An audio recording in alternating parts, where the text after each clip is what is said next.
all of the people who have come in my life, I just want to appreciate them. I want to let you all know that we have all gone through some struggles, some pains, some joys, some happiness. In everything, we have always seen that, there is some push, there is some learning, and we want to share that with you. And this is just a conversation where we are trying to, bring in our experiences, share some of it with you. And if there is something that you learn from it, please do take it and share it with someone else so they can also benefit from here. And for that, I invite Kavita to share some of her experiences about where's her journey, how she has come in, and what is she currently doing. So, with that, Kavita, I would like you to introduce yourself. Like, what do you do now? Where are you from? And, how has life brought you till here? Thank you so much, Nisha. I'm Kavita Krishnakumar. I am from India. I'm from the southern part of India. I live in Chennai. Uh, uh, so for me, I think I'm currently a trainer. I'm a founder of Styria Academy. So this is my own brand of training that I have started.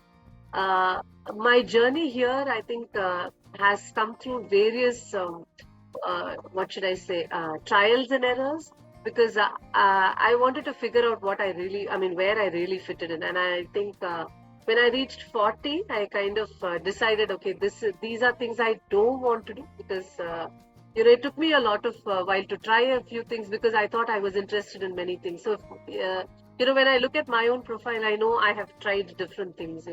At a point, I was an activist. I started my career as an activist, and then I thought, okay, I want to be a theater artist. So then I kind of jumped in there and did a bit of theater. I also wanted to kind of be a storyteller. So when I had children, I got into storytelling, and I did I had a lot of fun with that. I wanted to be a dubbing artist, so I tried a bit of that. I wanted to be singer, so I kind of tried my hand at singing. So I've done a lot of things, and in fact, I even wanted to be a dancer. So I went for Zumba classes. I did one stage show, and then kind of having done all of this, I now kind of realize that I am very, very passionate about the field of education, and reaching out to people who, for whom, maybe a little bit of training on education can change their lives, transform their lives. So that is something that is also something I have been doing over a period of time, maybe since 2009. But now I realize that is where my heart lies, because even when I have tried so many things, I always keep going back to it. So I kind of see that that's the common thread that has brought me this far. And I think that is one of the reasons also why I kind of thought I should institutionalize what I do, what I am doing right now, and kind of give it a name and give it a form. So that is what is Styria Academy. So with the Styria Academy, I believe that I want to kind of do training, teach people communication, teach people language, because in my journey, I have seen that for a lot of students coming from rural areas, a little bit of English gets them jobs, like dream jobs it gets them. So that is, and when I see people grow, I think that kind of makes me a lot more happy. So I think that has been my journey. I have tried out different things, and then now I'm in a place where I know this is where I belong. So that's been my journey. So lovely to hear, Kavita. Like, I can totally relate to you how you wanted to try this, try that, and try everything and see where you or where you want to be. Because isn't that what everybody does in life? Like, we have an interest. When we were in school, we wanted to be a doctor or something, and then when we went to grade 12, we were like, oh no, I don't want to do that, I want to do this. And then we went to college, and then we had some other dreams. So in every journey that you had, or in every places where you wanted to try and move, how did you feel about yourself? Like, was it because you were not good enough that made you to go try something new? Or was it just because you wanted to learn something and you wanted to take it like, okay, what is happening in that? What made you to jump onto so many fields of exploration here? No, I think I'm a very curious kid. I have always been a very curious kid, and I have been extremely lucky also. So, I mean, I think till date, it's like, okay, I think this is something I should try. If I get a random thought like that, I would get an opportunity where I can actually experiment with it. So this has been happening in my life since a very young age. So, see, like every, typical Tambram girl would get a chance to learn music. I learned music for several years. So singing has always been part of, our probably home and culture and all that. So when I went to college, I said, okay, let me, try singing. So I was part of the music team, and we used to go to college culturals, win prizes. And then, I also got an opportunity to perform in a private album.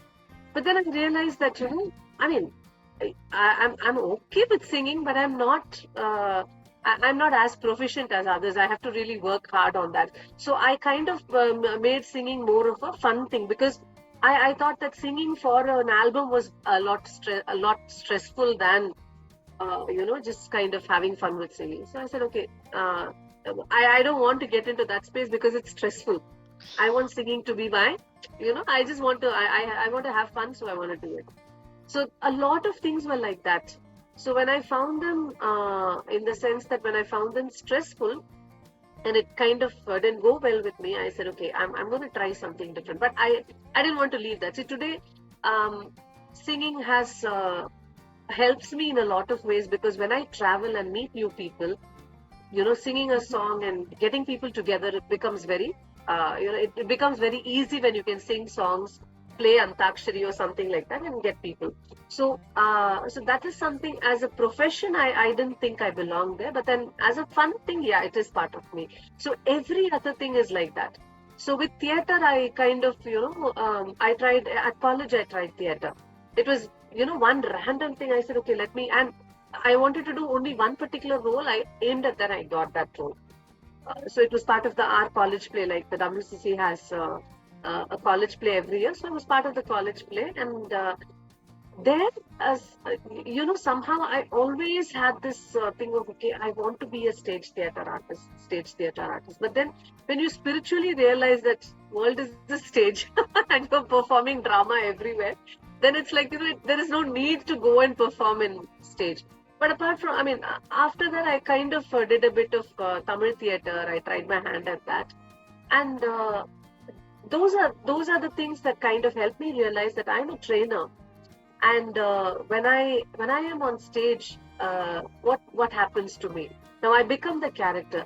Now if I can apply that in the classroom and make my students do something like that, they have fear when they think, okay, I am this and I'm scared. Now when you imagine you're something else, then you actually become that something else.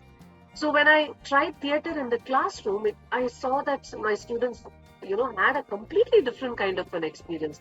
So when I said, okay, so assuming there is a guy called Muthu in my class. Now when I say, Muthu, now you're going to play the character of, king. He actually becomes the king there, and he has no fear to speak. So that is the kind of, whatever I have tried for myself in life, when I apply that in a classroom setup, I see that, there is a lot of transformation that I see in people. So I'm happy in a way that I went ahead and tried different things. But then, now as a trainer, everything is helping me. So every little bit that I have done is actually helping me. So I think the advantage of having done that is to, where you kind of relate all of it and put it to a purposeful package. You kind of package it purposefully and give it to people, which becomes, something that they can relate to. So I think, that's why, trying different things, feeling apart from, feeling that, okay, I don't want to do anything stressful. I want to have fun in life, having that fun bit in life. So with that, I think I've gone ahead and tried. So the curious kid in me wanted to do everything. Okay, let me try this. That's really nice, because I think the best part of life is like being curious about things, right? To know and what is there in that, like what can I get from there. And when you say about transformation, it's not just about one transformation. You can see, like, so many ways that it helps you to transform. And what would you say about resilience in all of these things, Kavita? Like, sometimes when you feel like, oh, this doesn't work for me, you fall down, right? And then it is so difficult to come up. How did you pick up that energy to rise up again? Like, what made you to rise up again, apart from that curiosity, and apart from your interest in learning? Like, not just in learning things, right? It could be in any other part of it. What would you say about resilience in life? Um, like I said before, I've been a very, very lucky person. Okay. So, and a very firm believer in God from a very young age. So for me, it's that, I've never thought that I miserably failed or that, oh, this didn't work out. It's never been like that for me because I think somewhere my dad used to always say this, if something happens, it's for a reason. So my sister and I coined this thing saying all for good. So anytime, anything happened, we'll just say, don't worry, it's AFG, AFG. So this is something I have, I have very consciously told myself from a very young age. So every time I have come, I have probably faced challenges, I always tell myself, okay, this has happened for good. I may know the reason, I may not know the reason, but it's okay. It's okay. So I've never taken anything so seriously, or I've never felt bad or this thing about, oh my God, this didn't work out. I think that kind of a phase I've never been in because of this deep faith in, whatever you want to name it, that superpower which is there. For me, I've always thought that, I've had God beside me, making sure that every wish or the smallest wish of mine comes true. So that's the kind of, so the resilience is from deep faith that, there's something beyond just what I want to do. So it's not that I am doing everything that, so there's always that, force from outside that's kind of helping me. So deep faith is something that has helped me be resilient to whatever I have kind of tried and done.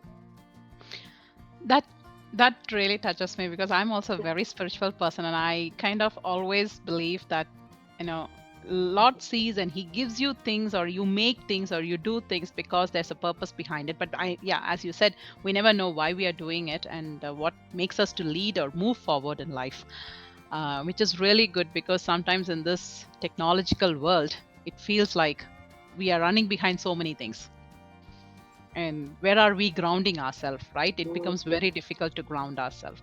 So with that being said, Kavita, I just wanted to kind of check in, what would you say to this growing generation? Because when we see our growing generation here, they're completely different from how we have been brought up, right?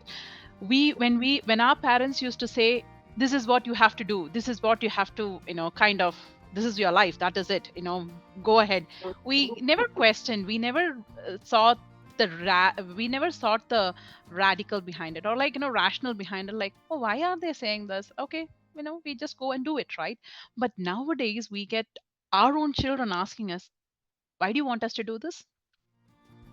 How do you want to go? What is the reason behind Nisha, it? Nisha, I have been a child like that. I Okay. have been a child. So, you know, uh, whatever my parents, told me, I said, I'll follow it, but you tell me why. Yeah. Without giving me a reason, I'm not following it. So from, that simple Tulasi Puja to, Yes. whatever had to be followed, my parents had to explain to me, give me some reason, Right. so it is not to question their belief, but then tomorrow when somebody asks me why I am doing something, I want to be in a position to tell them. I Yes. wanted to see logic in something that I follow. True. So I have been that, I have Okay. been that child who questioned That. amongst so many other siblings. I have three other siblings, and I grew up in a joint family. So for me, I think my parents had to explain to me, saying you have to do this. So if the answer was that I don't know the reason, you have to do it, if you have to do it, you have to do it. I have not taken it. So I said, okay, I will find out for you and tell you why this is done, and then let's move forward. So uh, so today when I deal with my children, they have more questions than I do, and yeah, definitely they are a different generation. So I make it a point to explain to them why the logic behind why I want them to do something.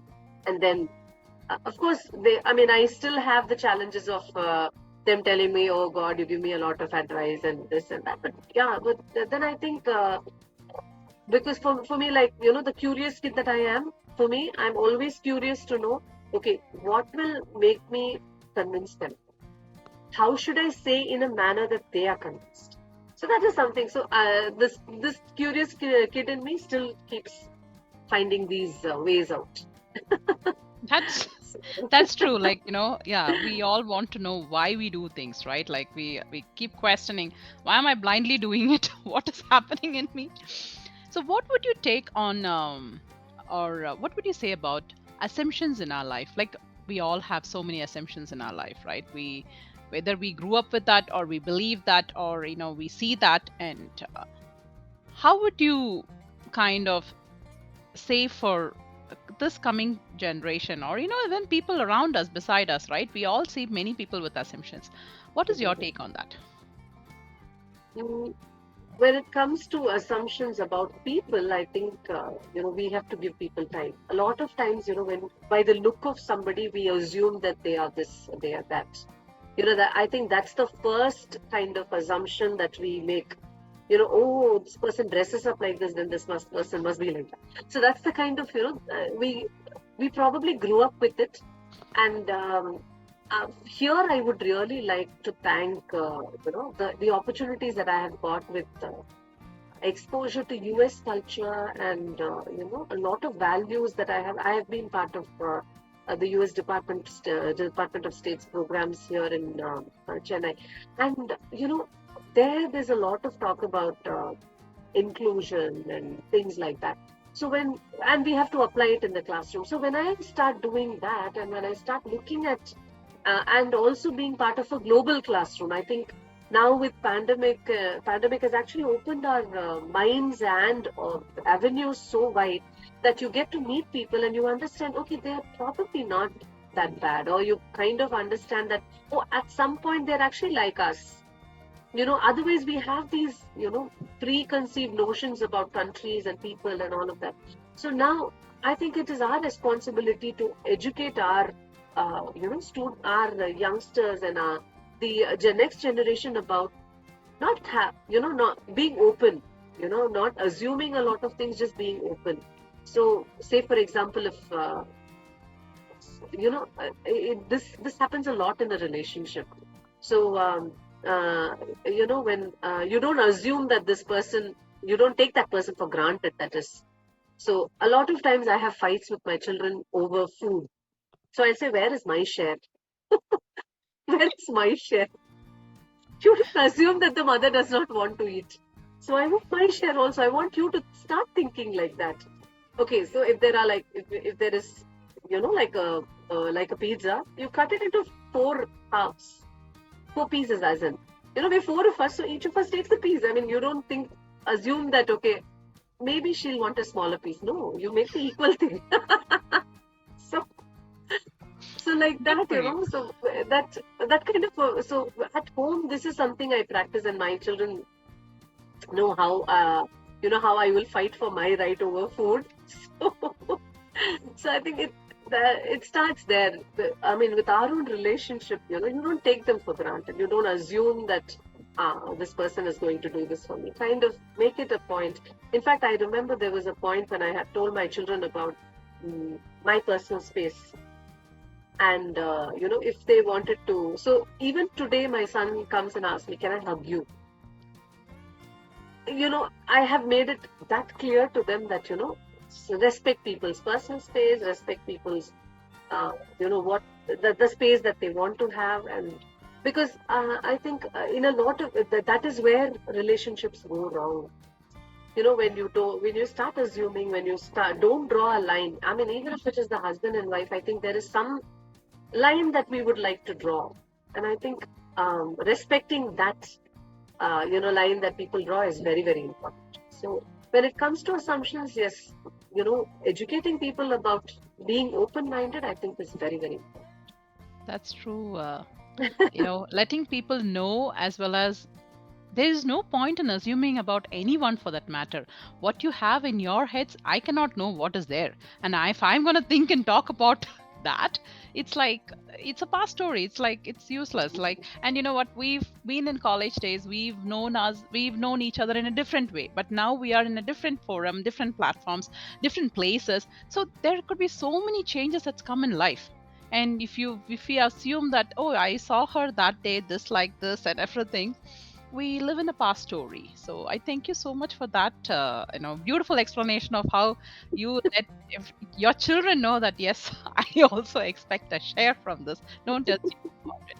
But yeah, but as parents we don't do that, right? We as parents sometimes we also don't let them know, and the children assume about us so much, like, this is it and that is about life.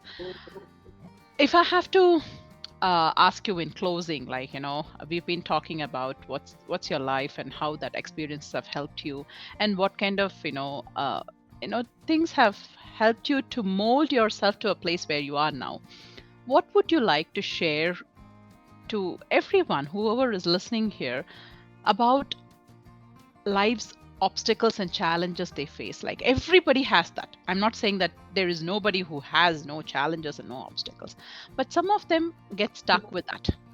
Some of them let it go and move on, and some of them say that this is my fate, I have to deal with it. What is that one thing which you would like to share from your life's journey and experiences about people dealing with obstacles and challenges, and to move on with their life? I think it's very important for us to have our space, that we create our space and spend time with ourselves. Which I think that is very, very important. Especially women, I think they need to spend time for themselves. Like, things that the me time that we talk about, I see a lot of people our age, people in our generation, they are lost when, their children become busy. They don't know what to do. I've met so many women like that.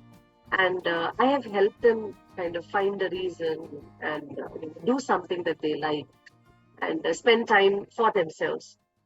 So it is very, very important, because that is what keeps you sane. Because at the end of your life, I mean, at the end of everything, you don't want to kind of feel, oh, I haven't done anything, or the fact that, there's nothing that I know to do. And when everybody else, when you see others your age are able to kind of handle certain things, and you kind of become insecure, then it becomes very difficult for people to handle. So I think first of all, from the beginning, spending time with yourself, you should enjoy that. I always believe, if you can't spend time with yourself, who else can be with yourself? If you don't like yourself, nobody else will. So you kind of start enjoying that time with yourself, that quiet time. Even if it's like, morning you get up early, just spend some time with yourself, admire yourself in the mirror, tell yourself, oh my God, you're such a beautiful creation. And gratitude is something that goes a long way. Simple gratitude to the universe, and how just thanking and being grateful to all that you have around. I think that kind of makes you a positive person, and that kind of helps another person also. Like, a lot of times, people say, oh, if I see this person, I feel very cheerful. That is something I hear from a lot of people. So now, how did that person become cheerful? Because they built their personality like that. How did they do it? If you kind of keep asking how and why, you will find out that that person is happy with themselves. Yes. So I think being happy with yourself and being grateful to all that you have, I think goes a long way in making who you are. I mean, who you are meaningful, actually.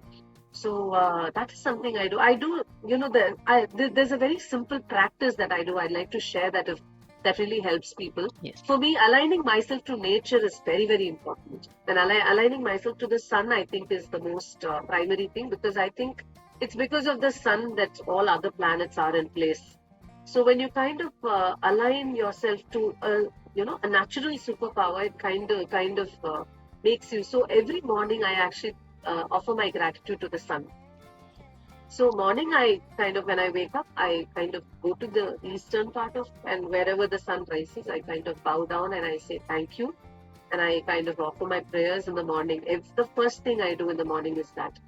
And I remind myself that I am a small part in the universe and the universe resides in me. So these are two things I tell myself. So the moment I say that and I kind of start giving gratitude, the rest of the day is fine, you know.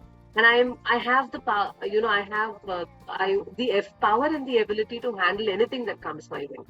So nothing brings my energy down. So that is something I kind of consciously do, and that's something that has helped me. So for everybody to find that, me time, or so you don't have to go on a girl's trip to find your me time. It can just be that morning 5 minutes that you get with yourself.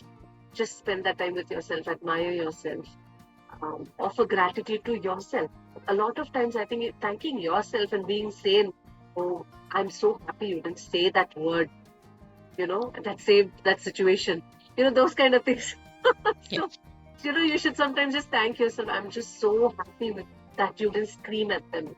You made an effort to talk politely to them. So even those small things when you thank yourself, I think you become a stronger person.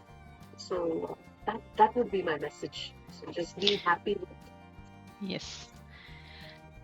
Thanks, Kavita. It really helps in because, appreciating oneself is what we don't do. And seeing where we are, we always keep comparing ourselves to so many people whom we don't have to compare. And we also kind of, forget that gratitude takes us to a very, very longer path. And yeah, it's a very good reminder for us. And I just want to thank you for giving me this time to just have some bits and pieces of your life. But before we close, I just want to ask, like, is there some places that you really enjoy having food in Chennai? Like, this is for all the Chennai lovers to see that. Today is Madras Day, and we're celebrating 384 years of Madras. For me, I think uh, my there are lots of I enjoy street food. So Same here. you should go on a street food walk in Saukarpet. Okay, Oh. so you will have you can have you can have a combination of South Indian and North Indian food there. So chaat and all, you will have amazing varieties. So you should go there. Karpagamba Mess is another favorite place in Mylapore. So every time we go to Kapaleshwarar Kovil, I mean, it's also always temple, it's always linked with Karpagamba Mess, dinner at Karpagamba Mess. So these are two places you should visit when you come to Chennai. The street food walk actually kind of will take you some 3-4 hours. You can probably start around 4 o'clock and you can go on till 8:30 to eat different things. So you'll have a very nice meal. So these two places definitely, yes, you should visit when you are in Chennai. Thank you, Kavita.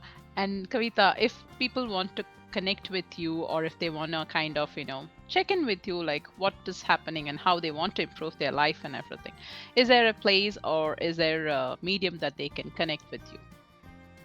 I'm always available on my, on social media. So they can connect with me through LinkedIn, through Facebook.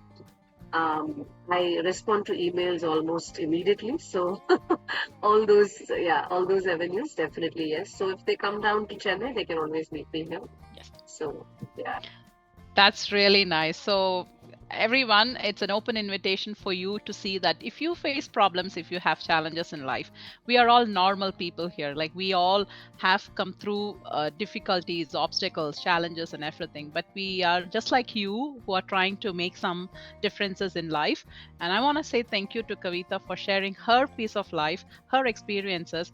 It's for us all to take something from there and improve our lives. And whatever you have, share it with someone else as well, because our lives are stories that we can share. And she's open enough to connect with you. If you have any questions, please feel free to connect with her. All of her details will be given under this description for this video.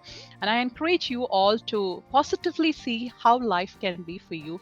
And you don't have to stay away in the past narratives, but you can move on and live the life what